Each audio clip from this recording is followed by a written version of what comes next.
Here are my scale drawings for the first two scenarios. Even though this is not fine grid graph paper, it is good enough to draw scale drawings on. The key is to choose a scale for your drawing that will make the scale drawing cover as much of the graph paper as possible. In this example, I used a scale of about 3/4 of an inch to represent 1 mile. Maybe if I had chosen a scale of 1 inch to represent 1 mile, it might have increased the size of the drawing a bit while keeping it on the graph paper. This is going to be the job you will undertake, finding a scale that allows the largest possible drawing to appear completely on the graph paper. You want to make it as big as possible. When it comes to measuring the angle, the bigger the drawing, the easier it is to use a protractor to get that angle. If you make it too small, then it becomes real difficult to use a protractor to measure the angle.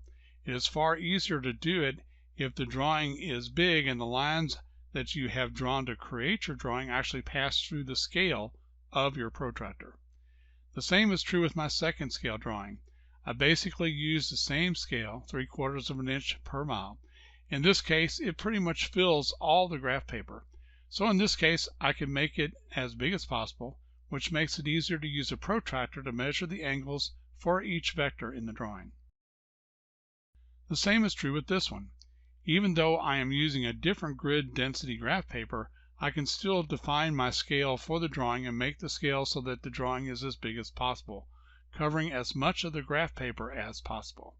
The scale representation on this one was different from the other two, but it doesn't matter. One just chooses a scale that is most appropriate, that allows for a scale drawing that is as big as possible, making it easier to measure the angles with a protractor. As you might guess, sometimes it might take a couple of attempts at different scales. What I've done is pick a scale that I think will work, apply it to the largest vector to be drawn to see if it fits on the graph paper. I use a pencil and very lightly draw it in. If it can be bigger, I adjust my scale. But I must keep in mind that other vectors will be attached to this one, so it can't be too big. Using a scale that seems to work, I draw all remaining vectors at their corresponding angles and see if the whole drawing is confined to graph paper. Each of these is also drawn in lightly with a pencil. When I'm convinced that I have a workable scale, I can come back and ink in the vectors. It does not matter if you use an inch ruler or a centimeter ruler. Whichever you choose, make sure to write the scale somewhere on the drawing. You're going to need to refer to that scale once you have drawn the vector representing the sum of the vectors that you have drawn in order to determine its equivalent magnitude in context of the problem at hand. In this third example, I first used the scale I chose to draw the individual vectors, using the head to tail method for adding them at their respective angles. Then I used a ruler to draw a line from the tail of the first vector drawn to the head of the last vector drawn.